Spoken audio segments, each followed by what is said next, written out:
Under the harsh midday sun of southern Lebanon, the quiet of the village of Baisariyeh has been shattered. The air is thick with dust and the acrid smell of burnt metal.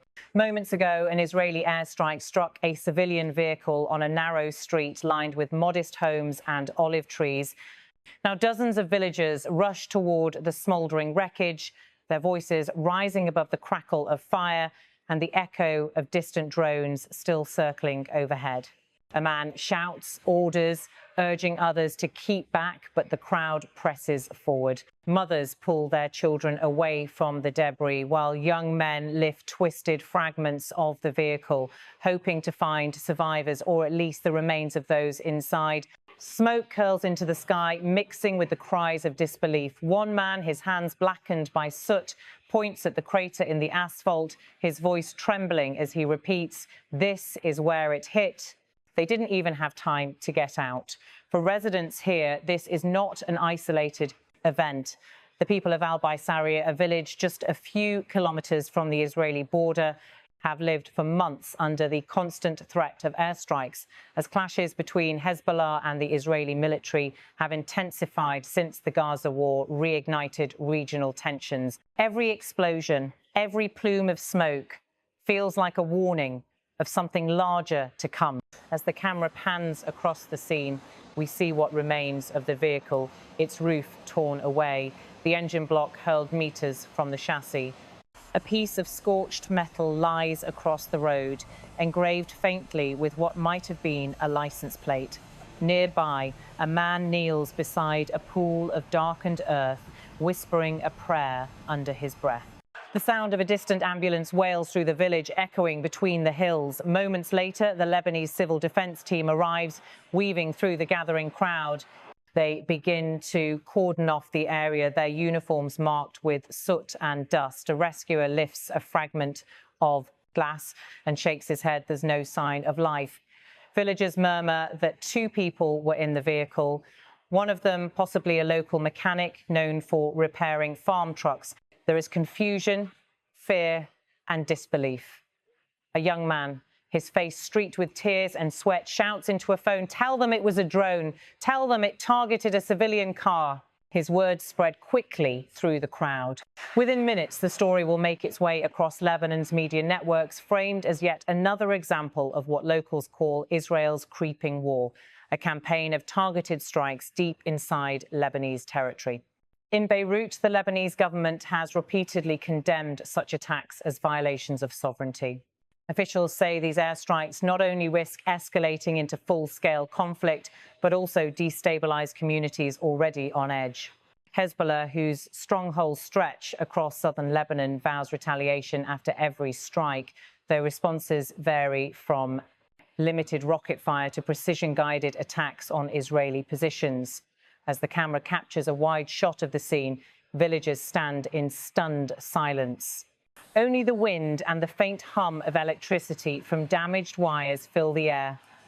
A woman clutches her scarf tightly, her eyes fixed on the charred vehicle.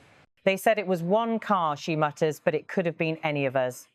In recent weeks, Israeli officials have stated that their operations in southern Lebanon are aimed at preventing Hezbollah attacks along the northern border.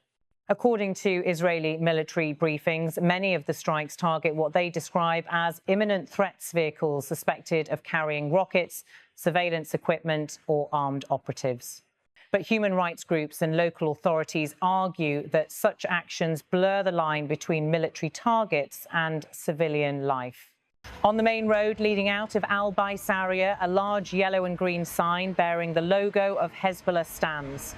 Defiantly, the words "We resist until victory" stretch across it in bold Arabic script. For Israel, this is the symbol of what they view as a persistent, well-armed threat. For many Lebanese, it is a sign of resistance, however costly.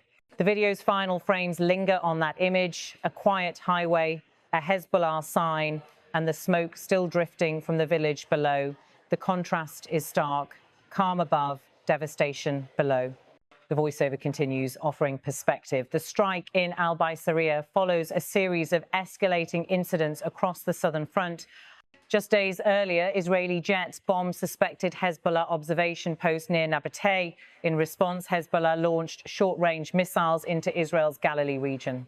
Each exchange pushes the fragile balance closer to collapse. Regional analysts warn that what began as a limited exchange of fire could spiral into a wider confrontation reminiscent of the 2006 Lebanon war. Back then, more than 1,000 Lebanese were killed and entire towns were flattened.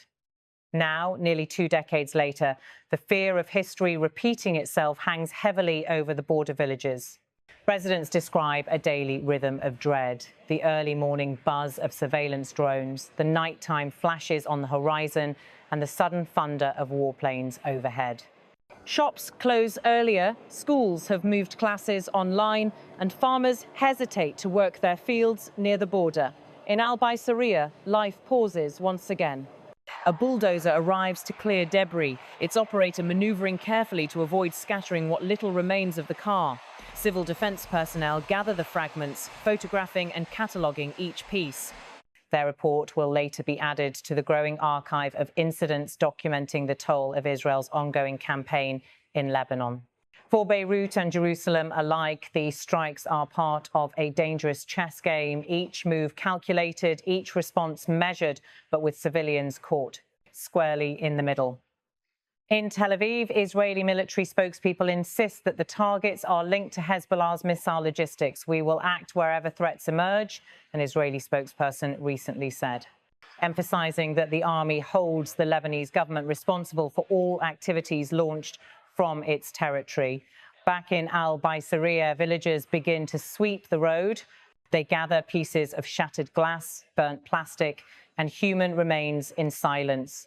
Children watch from doorways, their expressions blank.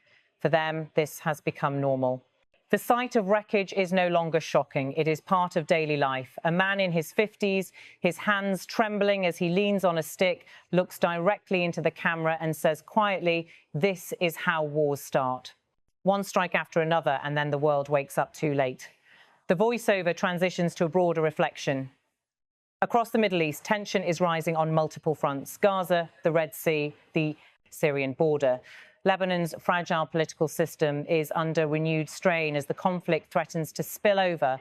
The United Nations interim force in Lebanon has called for maximum restraint, warning that even one miscalculation could ignite a regional war. As dusk approaches, the scene in Baisariyeh fades into muted tones. Smoke still curls into the darkening sky.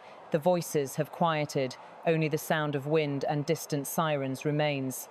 The burned vehicle is now just a blackened shell, a reminder of how fragile peace is in this corner of the world. In the final moments, the narrator's tone turns reflective. Here, on the edge of war and memory, the border between life and death is drawn not by lines on a map, but by seconds, the seconds between warning and impact, between hope and loss. The camera lingers one last time on the Hezbollah sign, fluttering faintly in the evening breeze.